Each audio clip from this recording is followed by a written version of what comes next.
Okay, welcome to the 13th session for 2013-2014. We've finished our third assignment, well we're about to because you've got the day extension. The assignment's due in tomorrow at 11:55 p.m. PM. No, AM actually. No, PM. All online assignments are always due at 11:55 p.m. No, but this one. It does say It's something all like the same. It says like 10:50. Is it? That will change. So right, so 11:55 p.m. tomorrow. it's 11:55 PM. Server time, so don't leave it till 11:55 to do it. Okay, so PM. Just say PM. No, we need to make sure it changes. So it's due at 11:55. It's important that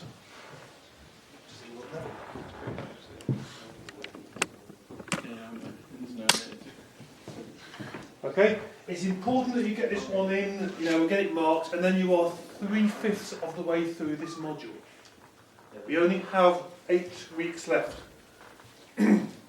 These 4 weeks we're going to do some work on client-side scripting, as you can see from the slides. And next, the final cycle, I'm going to do servers with you. We're going to build some lab servers, web servers, so you can host your own stuff. For those web servers, we're going to be using Raspberry Pis for those, the small little Linux embedded computers.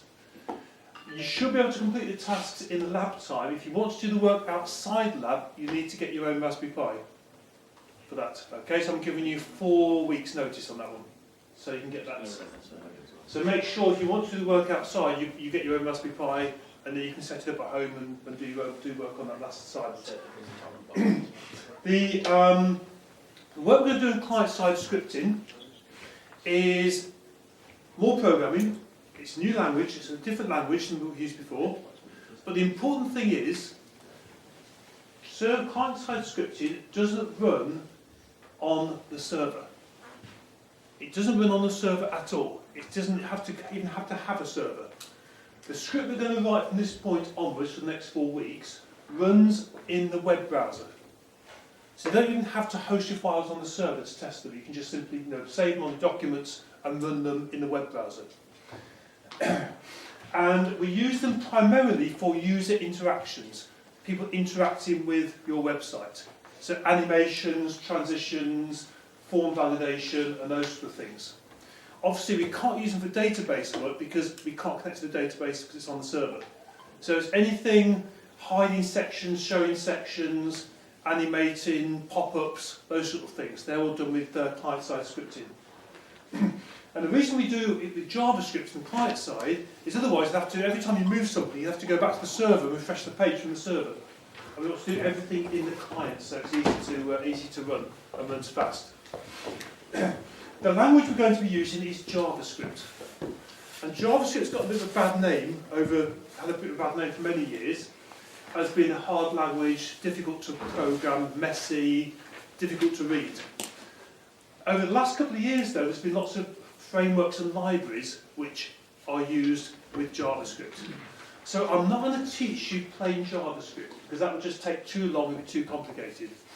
We're going to focus on working with frameworks. We have to use JavaScript.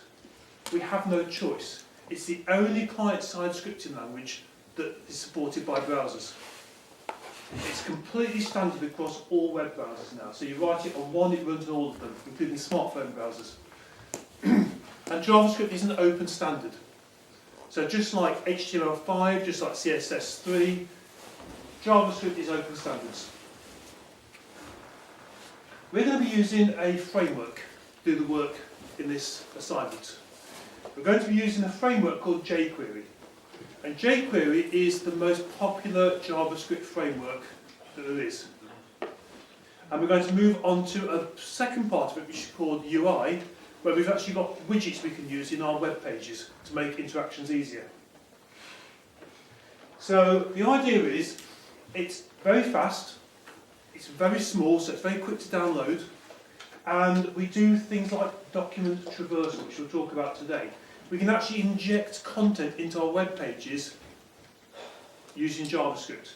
So we can change content, move things around, we can change the style on different elements, we can change the IDs, We can change the classes of things on the fly. So we can do all these sort of fantastic things without having to go back to the server every time for new content. The fourth session, we're going to cover something called Ajax, which is where we're going to feed data from a server without reloading the page. You've seen it all the time. If you use Google Docs or Facebook with a chat, where even though you're not pressing page refresh, the messages are coming through, aren't they? And that's done using Ajax. So we're going to have a little example. There's another register down here, by the way, if you need one. We're going to do a little example of how to use Ajax to pull content through. And then next year, if you're doing 305, the whole year, pretty much, is going to be the whole year. We're going to spend a lot of time building our own web services and using Ajax to interact with our web services. So we'll actually build a whole app in JavaScript. The whole of the client, the whole of the app will be in JavaScript, just feeding data from different web services. The first thing we need to talk about is something called the Document Object Model, the DOM. It's critically important you understand what this is about. You can't do any work with JavaScript and Jquery without understanding how the DOM works. And what it is, it's basically an API, an interface, a public programming interface for working with HTML. And what it does, it defines the document structure, so you can load the whole of a document, HTML document, into an object, and then interact with the object, and then push the changes back to the web browser. So DOM is massively important. You can't do anything without it. And the key concept of the DOM is something called a node. A node is what DOM is, it's basically a tag. So a p tag could be a node, an image tag could be a node. And we're always dealing with nodes. And what we can do, we can search for nodes and store nodes in variables. So for example, if you've got a list on your page, you could grab the whole list, the UL and the LIs, and store it in a single variable, manipulate the list using JavaScript, and push it back to the web browser. This is how we get these interactions working. We can change nodes. We can have a list and insert items into a list using JavaScript. We can add nodes, change nodes, we can delete nodes, and we can loop through nodes and do things to nodes. So it's programming the HTML, basically. It's allowing us to program with HTML. So what I've got is a nice little example here. I've got a snippet of code, or a node, as we now call it, isn't it? So that div ID equals products could be a node. And you can store the whole node, that whole structure, in one variable, and manipulate it in JavaScript. The important thing is, we've got a couple of divs with classes, can you see those? Inside a div with an ID. And each of those classes also has their own ID. So it's almost like, this is sort of thing you find in eBay, for example, where you display lots of products on the page. You can have a div for each product, and you might have a div for the information, a div for the image inside there. But this is a sort of rather contrived example, so I can show you how the DOM works. So try and think about this. You've got a containing div, which is the whole of that structure. You've got two divs inside it, and each div has an H3 and two Ps. And the last paragraph has an A tag inside it. That's how it looks as a DOM object. Now look carefully. Let's go back a page. See the content of the the A tag says hide, and the P tag says information about second item. So can you see? The square brackets are the square boxes are the DOM nodes, and the rounded ones are the inner HTML, the content of those nodes. So you can see I've got two divs inside of my div. I've got the H3, which contains the word item 1. I've got a P tag which contains the description of item 1, which I couldn't fit in. And I've got an A tag inside the P tag, which contains the word hide. So I can describe a whole document, a whole HTML document, as a series of nodes, all linked together. And I could store any of those nodes in a variable. I could say grab that left-hand div and store that in a variable, and then work on that one div. Or I could store the whole thing in a variable and work on everything. Or I could simply store the A tag in a div, in a variable, and work on that instead. So I can take different parts of this DOM structure and store them and manipulate them separately. So, what's really important is we can search for parts of the DOM, search for the document object, model objects, store them in variables, and they're stored by reference. Now you did 110 last year, didn't you? You know the idea of reference, storing something by reference, not by copy. It means if we change this stuff in our code, it's immediately reflected in the HTML in the page. So even though we're storing them separately, we're just storing pointers to different parts of this structure. And as we make changes in our JavaScript, it's instantly updating the HTML in the page. So you can make whole sections disappear and open, expand. You can change the colours of things instantly by manipulating this DOM.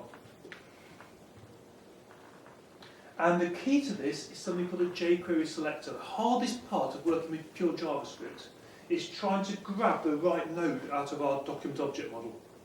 It's really hard. There's very few ways we can select parts of this document object model.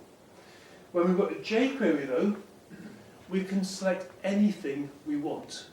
If you can select it with a CSS selector, you can select it with a Jquery selector because they're identical. The syntax used for CSS selectors with a hash sign for the IDs and the dots for the classes, identical. So if you know your Jquery, so if you know your JavaScript, your CSS, get it right third time, if you know how to select things in CSS and work on them, you can work with Jquery. That's why it's so powerful, because you haven't got to relearn a whole lot of skills. So let's look at some examples. There we are. There's my HTML. And at the bottom, I've got 3 variables, which are sections of this DOM. And this is so important you understand what's going on here. I've coloured the boxes a bit so you can see what's going on. Can you see the green box, the big green box there? To select that, var first equals $, that dollar means Jquery. Then we put our selector inside ordinary brackets, and you can see in quote it says hash rec1. Yeah, that's ID of rec1. So I've now captured that bit in the green box in that variable. Ready to work on it. The second one is an interesting one. First title equals, now whether you've used this CSS selector before, that's a child selector. Hash rec1, okay, that gives us the, that's the main div, isn't it? That's that second div. Child h3. So that's grabbed the small box, the item 1, with the h3s. So I could change the font, I could hide it, I could grow it, I could animate it. Once I've grabbed it in JavaScript, I can do lots of things to it. And the last one's a very interesting one. This uses what's called a children node. Because there's more than one p tag under the div, I've got rec1 dot children, and I'm choosing a p tag with a class of DESC. Bang, I've got the description. So part of the work for this week is going to be getting your head around working with the selectors, the Jquery selectors. But the good thing is, if you don't know some of these and you learn these, you can apply the same selectors in CSS. So you've got a double win here. Whatever you learn, you can apply to two different languages. So selecting DOM nodes is really, really critical to working with Jquery, because we've got to grab something before we can work on it. And here we are, look. So that follows on from the last slide. First title.html, I can change the nodes. So the HTML is a bit inside those tags. So first title, if you remember, was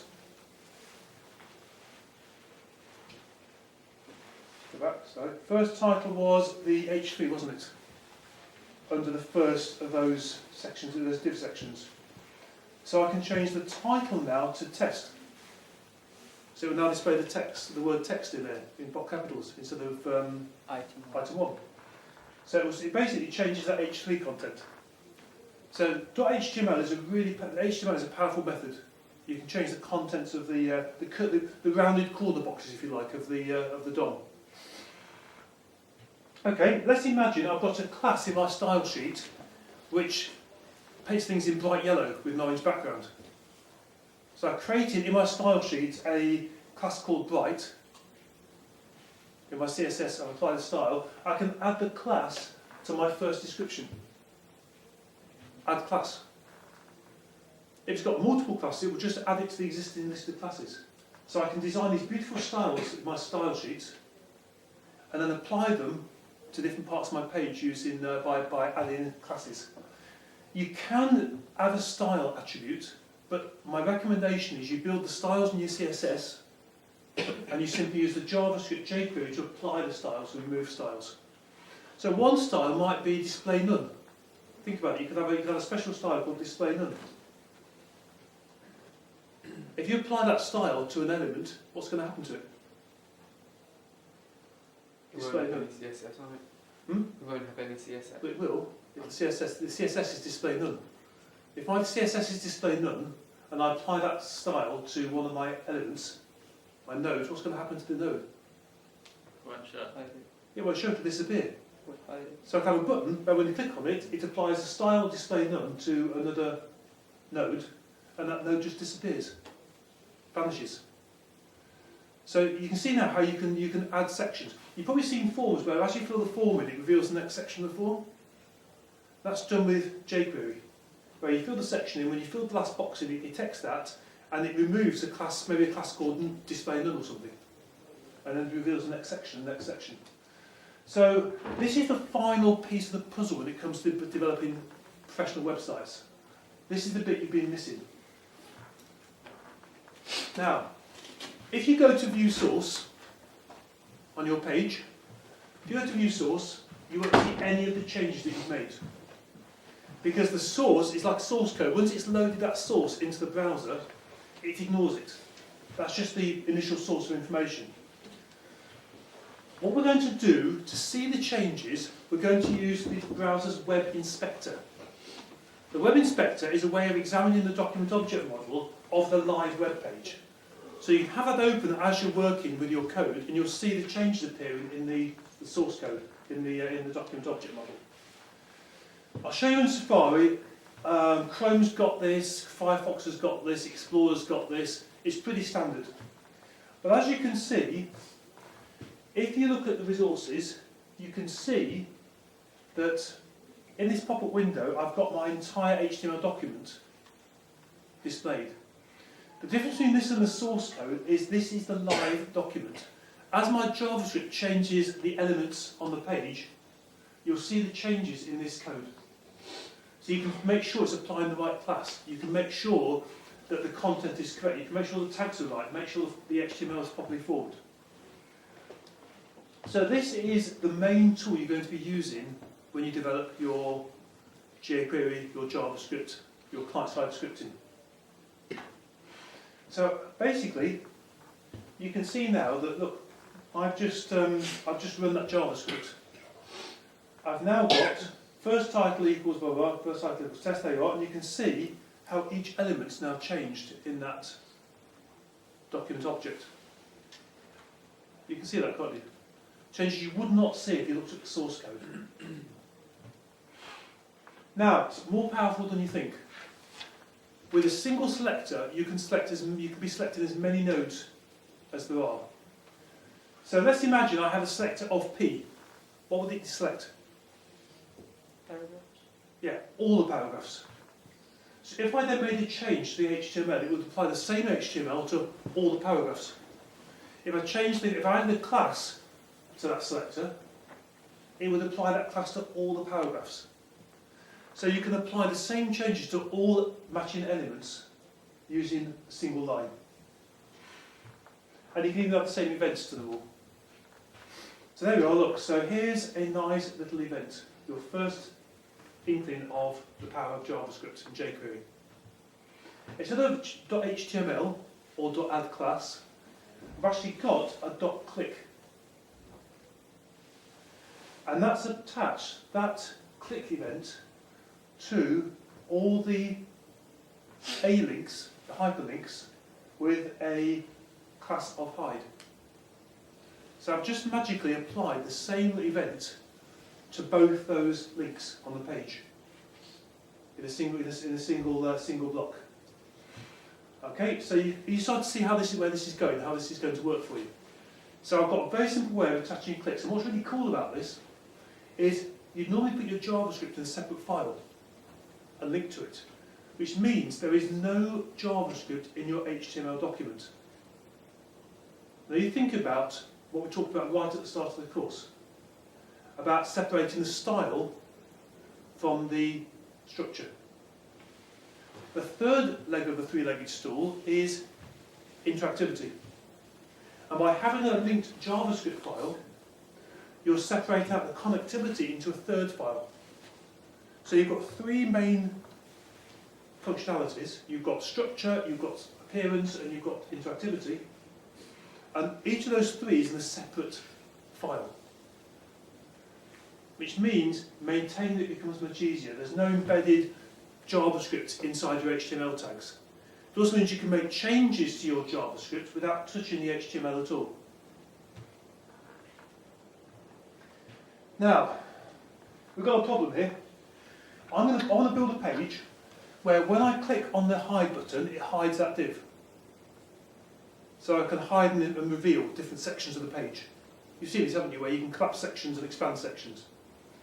Problem is, I'm using the same selector and the same event handler for both. So any code I add to here is going to affect both the links, isn't it?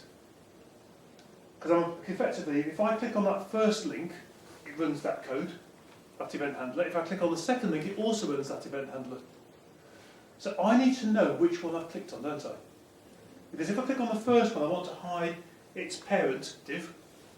If I click on the second one, I want to hide that one's parent div as well. You see the problem here? We get around it with a really clever selector.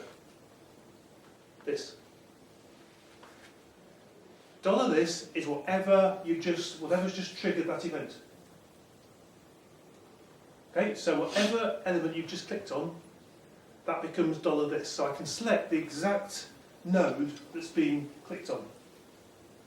So I could then add a class called bright and make my bright in orange just on that particular link that I've just clicked on.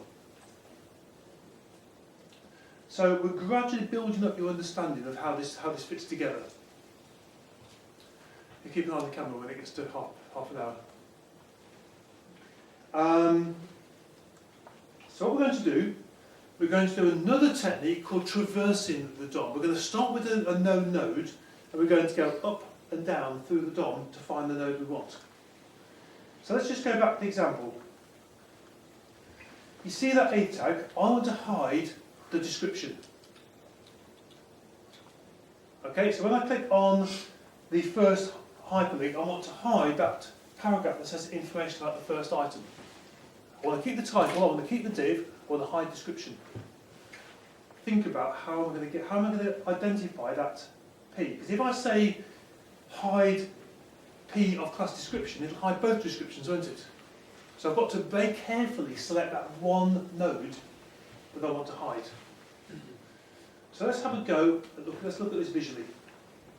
We're going to select a node and we're going to go up the tree and down the tree and try until we find the node we want. There's the challenge. I click on that link. I want to hide that description. I can't uniquely identify that description on its own. The only thing I can identify is that link. And I've got $this refers to that link. So first of all, what have I got to go up to? The div. Before I get to the div. The div. Right, I've got to go up to the parent, haven't I, to the first parent. Then what have I got to do? Go to the div. Up to the next parent. This is the div. Then what have I got to do? Come down to the next bit. Yes. So let's see how this is going to work. There, I've built it up step by step for you. So $this is the hyperlink. .parent takes me up a node. I've chained .parent on, which takes me to the P tag. You can see the orange line, the orange arrow. Then my dark blue line takes me up to the div with .parent. And then I go .children, which takes me down but because the paragraph has a class on it, doesn't it? I can say take me down to the paragraph with a class of description. Just using a combination of jQuery functions and CSS. So I can navigate to any node I want to from any node I'm at. So there we are. Nice bit of jQuery. I'm storing that description node in my variable called desk. I'll just call a function called toggle. If it's hidden, it will become visible. If it's visible, it will become hidden. That's all it does. So it just toggles the visibility of that particular element. So two lines of code, I've managed to have a nice little auto hide. I can now hide and reveal my descriptions. Okay, is that making sense? You see how this works?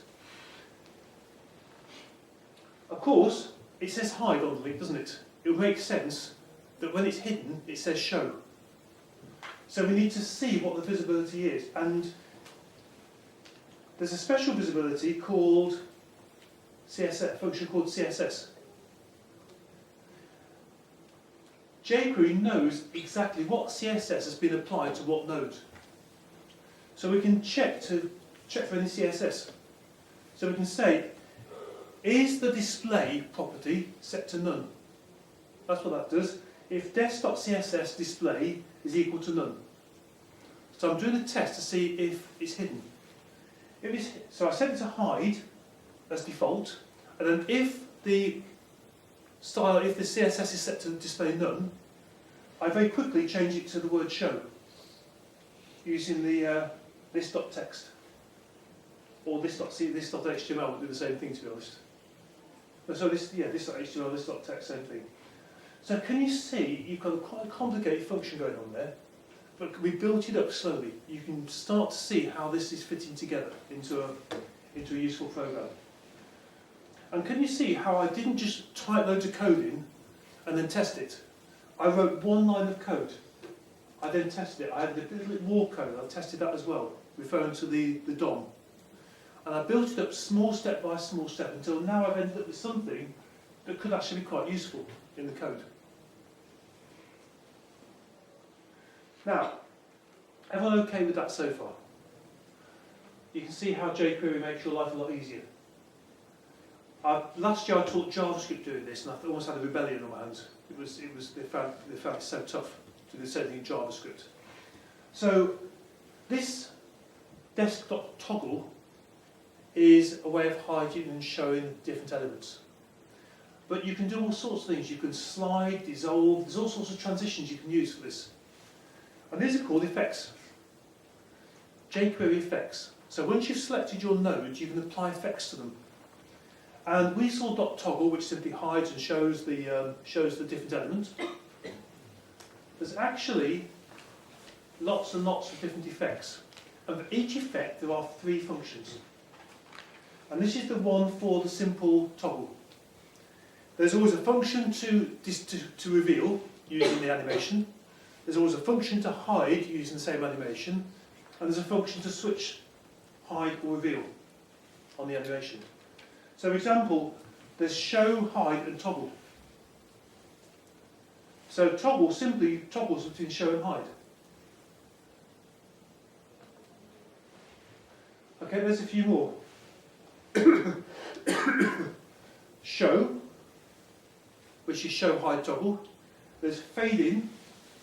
There's fade in, fade out, fade toggle. Slide down. You've seen that, haven't you, on some web pages where the section slides down to reveal. Slide down, slide up, slide toggle. And if you really get into this, there's a special one called animate, and you can actually build your own animation. Okay, cheers.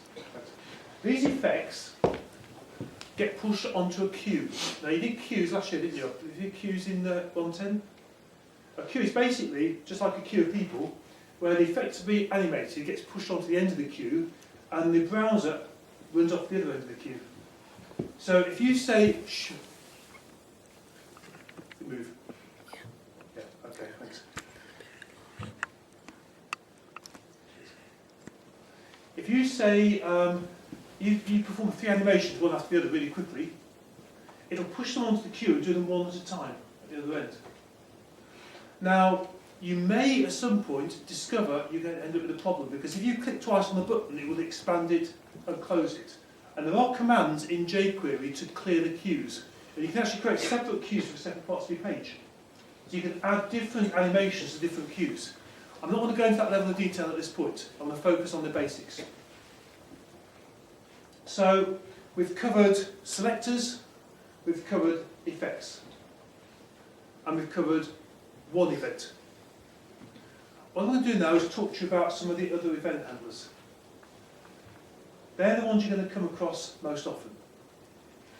Click is the obvious one. Mouse over means you move the mouse over an element. Sometimes you have like reveals, don't you?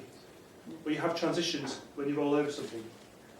Mouse out is when you move the mouse away from the element and it comes away from it.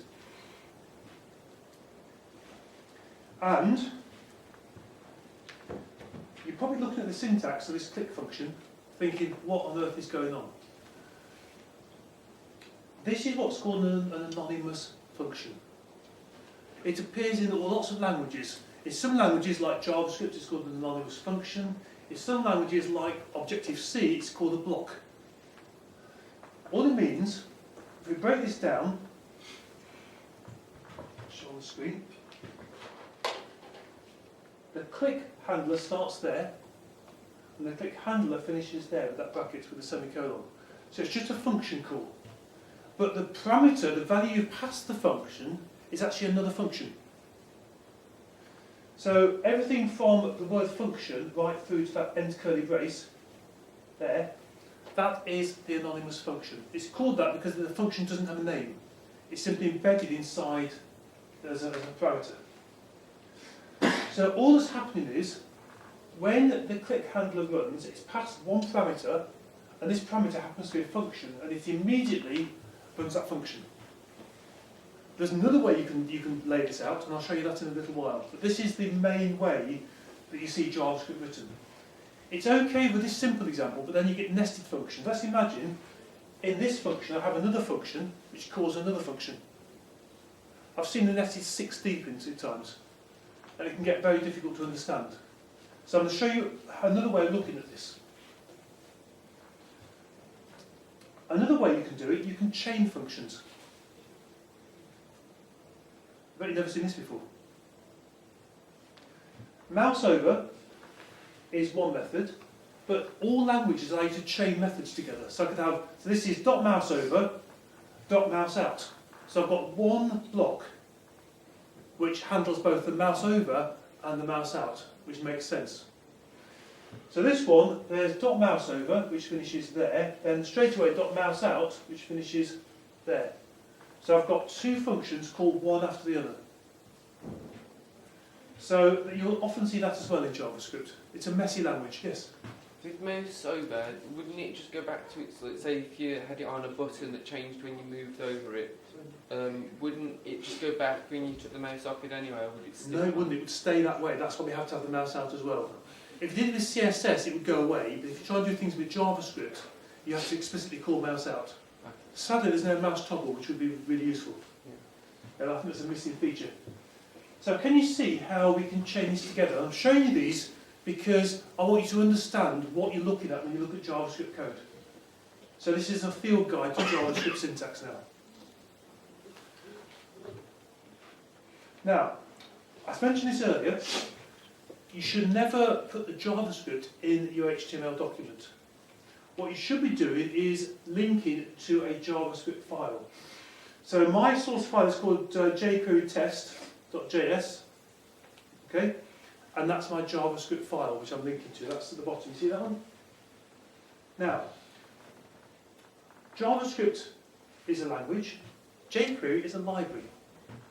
We need to get the library from somewhere, don't we? We need to load the library before we can use Jquery. Look carefully at the head section of that document.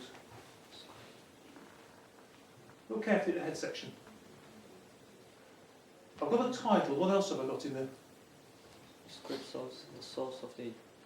Right. I'm loading that Jquery library from the internet. You could download it onto your creative server, and you could load it in from your creative server. What I'm doing is, jQuery themselves host a live version of their frameworks. And I'm linking to a live version from their servers. And that's called a CDN, Content Delivery Network.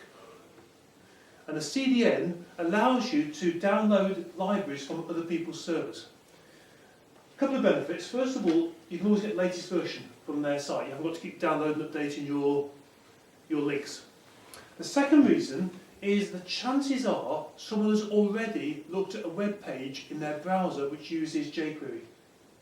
The chances are almost 100%, which means they've already downloaded that library from that link into their browser cache, which means it won't go and fetch it again, which means your page will load instantly. jQuery is not a massive library. When we start doing jQuery UI, jQuery mobile, and the libraries get bigger, that's a massive effect. You could have 10 meg, 20 meg, 30 meg of library. And if they've got to download that every time they connect to your page, that's going to slow things down, isn't it? And also use your bandwidth. So I always recommend using the content delivery networks for getting the links. But look what I've done. There's my body. Where's my link to my own JavaScript file? Not where you think it would be, is it? It's outside of the body because then it does it all after. Yeah, it's at the end. I'm loading my JavaScript file at the end, not at the beginning.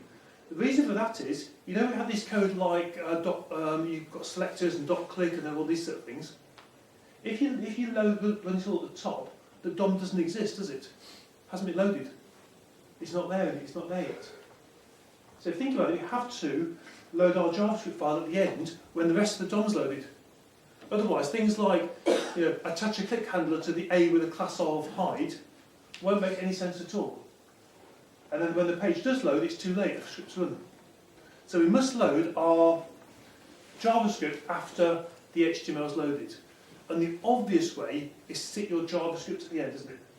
To load at the end. However, normally all our links go in the head section. We have a problem. We really want our link in the head section, but if we run our code in the head section, it will run before the DOM gets loaded. So I'm going to show you a solution to this, where you can keep your link in the head section, but it'll only run when the HTML is loaded. And that's the solution. $document is the whole of the HTML document, is the whole DOM. So it says, when the DOM is ready, run that code. So when the DOM is ready and loaded and ready to go, attach that click handler. So you can either put your JavaScript at the end of the file, or you can do something like this and use the document ready function, which will automatically run that block of code as soon as the DOM is loaded. This is probably a safe way of doing it, to be honest, isn't it? Yeah, we know it's loaded because it won't run until it is. So let's say you looked at these anonymous functions and you're thinking, what am I going to do? I'm panicking. How can I cope with this? Trying to nest anonymous function, it's not for me. There is a way around it. The clue is that we're using anonymous functions. If you name your functions, you can just call them like you would any other function. So let's go out to that side there. There's my document ready function with a nested click me, which has a nested alert. There's the same code without using anonymous functions. So you can see document.ready says call a function called pageLoad, which we've defined further in the document. PageLoad says assign an event handler to the ID of clickme and run a function called linked_clicked.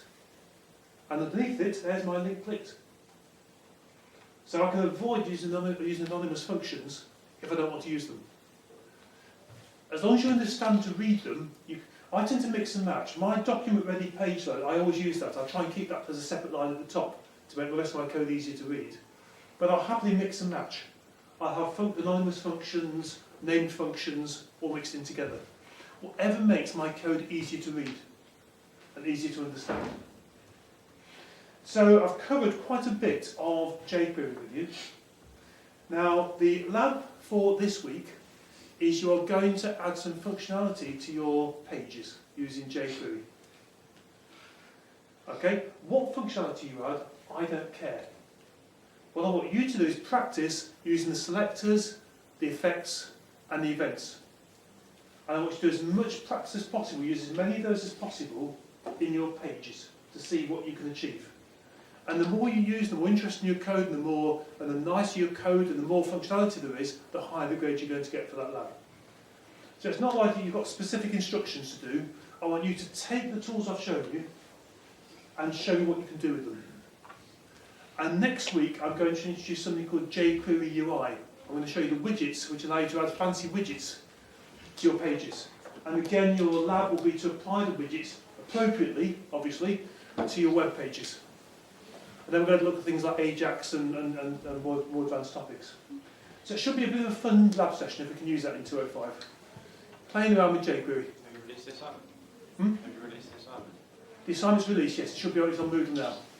Yeah, all 4 tests of it, so you can have a little look at it. Yeah, the assignment's there. The lecture slides are there as well, and the video will be going up as soon as I get it edited. Okay, that's it. Any questions?